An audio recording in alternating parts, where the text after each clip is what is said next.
But that's not a bad thing. First of all, ask yourself this. Even despite her doubts, if Mother Teresa weren't a devout Christian, do you think that she would have spent her life among the lepers of Calcutta? Many secular people do just that sort of thing. I mean, seriously percentages in terms of the kind of self-sacrificing work that she did. The truth is that it is not only is it far higher in terms of religious people, but I'll tell you something else in which Mother Teresa is an anomaly. Are you aware of the fact that overwhelmingly in study after study, and I can show you a notebook full of them, that religious people are psychologically happier, have better family lives, feel less lowered anxiety, on and on. I mean, I can give you a whole list of things in all the studies. And that also, it seems to me, makes some argument, because everything in the world that human beings need in order to survive and to thrive exists in the world. Other people, food, sleep, God. Those things that the human soul craves and needs are real. And you have two choices.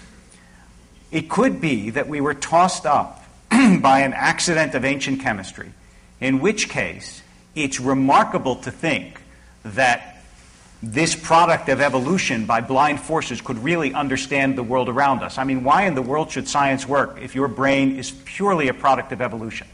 Right? There's no reason why you should understand the world or be able to understand the world.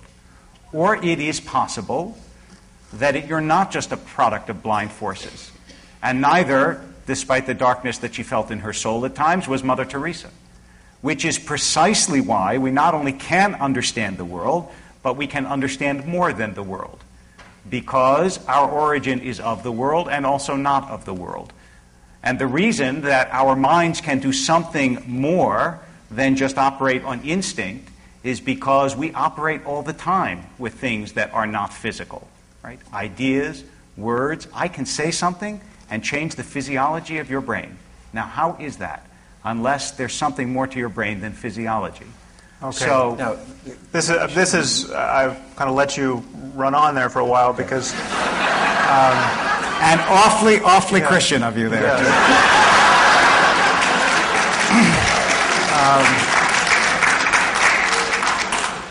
I certainly didn't mean that disparagingly, but you were essentially talking the talk of science, or attempting to talk the talk of science. You're talking about the basis of ideas in the brain, or they couldn't possibly be rooted in the brain. No. They're non-physical. I mean, that's prejudging the essentially the mind-body problem. Yep. You're talking about the improbability of all of this emerging out of the early chemistry of the Earth. I mean, don't we need an intelligent designer of some kind to do that? These are scientific claims. And it's ironic that religious people generally talk about humility, talk about the arrogance being on the side of science, and then at the drop of a hat weigh in on scientific claims and make claims about the nature of the universe that no cosmologist can make, that no biologist can make. I mean, this is. I have lots of cosmologists and biologists who make the identical claims that I did, but they're actually not scientific claims; they're philosophical claims. Well, many of them are scientific. I mean, when you're talking about probabilities, when you're talking about the relationship of mind to matter, these are scientific claims, and we know that. Almost everything you take yourself to be as a matter of subjectivity has its basis in the brain, and we know this with one exception. I mean, I have written about this, that we have not reduced consciousness itself to brain function. That's a fairly formidable exception. It's huge. Yeah. It's huge. But everything else you take yourself to be as a matter of mind, your ability to recognize faces and speak English and form concepts. I mean, people have this naive idea. When you think of yourself as a soul that may yet survive your death, you are thinking of yourself very much intact. I mean, the stories of going into the tunnel of light and recognizing Grandma entail a fair amount of mentality. Mentality we know can be disrupted at the level of the brain because we see these neurological complaints all the time. And the proposition is that if you damage a brain a little bit, you destroy English and an ability to recognize faces.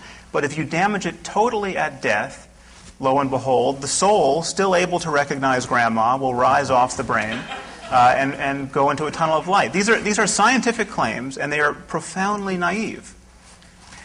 It's not a scientific claim. It may be a scientific claim to say that my ability to speak English can't be disrupted by disrupting my brain. But the essence of what a human being is, which is the one thing that you say we don't have a scientific explanation for, is consciousness. Well, it's not just human beings. It's dogs. We don't know where consciousness emerges in the natural world. We don't know where it emerges, or self-consciousness, although self-consciousness is probably different from consciousness in animals. That would be my guess.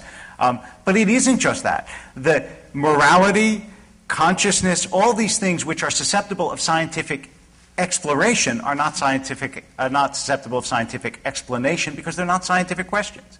When you ask, for example... You don't think depression could be susceptible to a scientific Sure, account? I absolutely do. So where do you draw a line between a mental state like depression and one like joy? And the existence of a mental state? And the existence of a sense of identity that makes you a human being that could transcend your death? The point is that if you believe in that existence of identity as a human being, it can even be diminished in this world, but it doesn't mean that it's diminished forever. In the same way that it didn't exist before it came into this world, which to me doesn't mean that it didn't exist in some state that we don't understand.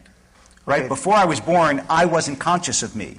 Does that mean that I really didn't exist at all? That, to me, is a religious claim, You don't exist. Many people claim to find it impossible to believe or to imagine that they won't exist after death. Just try it for a second. I mean, you imagine that everyone in Paris right now is getting along fine without all of us. I mean, none of us are in Paris. We are really, really materially absent from whatever is going on in every other city on this planet right now. Mm-hmm. You were absent for all of human history before your birth. The idea that you simply can't imagine not existing after death is really kind of just for lack of trying, I think. Granted, this is terrifying, and I think it's terrifying not so much in our own case, but it's terrifying in the case of those we love, and we are terrified to lose the people we love in this world. That is an objective fact, if there is one in this area. And religion is the strategy we have adopted to keep that terror at bay. So if it's not religion, then what do you have? Well, it's not that you necessarily have a replacement for everything religion does on every question. I mean, you don't replace the belief in Santa Claus with something that does exactly what the belief in Santa Claus did. Equally consoling, equally motivating on Christmas morning. I mean, it doesn't happen. Except that it's just not true that religion is the strategy that we've adopted to deal with that fear. Religion is infinitely more than that and more complicated than that. Religion is also the strategy, if you call it a strategy. I mean, religion is also the recognition that the world is filled with an order that is inaccessible to measurement and reason. It's the recognition that human beings have a certain purpose in this world. It's the things, actually, that you espouse, although you don't espouse them with a religious purpose. I mean, it's the thing that gives meaning to what you say when you say this form of religion is bad and this form of religion is good. A moral judgment for which you have no basis if there is, in fact, no moral order. If it's just... Well, no, I absolutely did not say there was no moral order. So this is... Well, where does the moral order come from? Okay, this is something I want you to all know. Before we talk on that level, I want kind of a big picture view for you all to notice. There are three ways to defend religion. One is to argue that religion is true, that one specific religion is true, or that God exists, or that the Bible was really dictated by him. Another is to argue that religion is useful. Okay, Right. and this is a religion is Yes. useful argument. Religion is the basis for morality. Please notice that this is a very different track to run on, and it says nothing at all about whether sure or not it God does. exists. Of course it does. No, because if I Of course conceded it does. to you, How can, no, Hold on. I'm sorry. You can't Hold on, characterize please. my strategy and not let me tell you that you're finish- wrong. But let me finish the point. Yes. Okay. Feel free to tell me I'm wrong, but just hear what I'm claiming. Okay. Even if I conceded that religion is profoundly useful, so useful as to be indispensable. People without religion will just rape and kill each other, and we don't want that. So, by all means, fill the churches and mosques and synagogues. That would not, for a moment, grant credence to the idea that one of our books was dictated by an omniscient being, or that such a being exists. All religion could function like a placebo, and I could invent a religion for you right now that would be guaranteed to be useful. In fact, more useful than any religion in existence, and you would know it would be untrue. I could, right this moment, I could invent a religion which the precept is be kind to others, don't lie, cheat, steal, or kill. And this is where it gets novel. Make sure your children make every effort to understand science and mathematics to the best of their abilities. And if you don't, By the way, you could take that right out of Maimonides. He said that. Okay, and if you don't do that, you'll be tortured for eternity after death by a 17-headed demon named Dexter. Okay? All right. If we could spread this faith to billions right now, we would live in a better world. Absolutely. If we could replace Islam with this faith, we would live in a better world, for starters. Okay? But that wouldn't lend the slightest credence to the idea that such a demon exists or that torture after death. Can I tell you now why I See my disagree? point? Okay.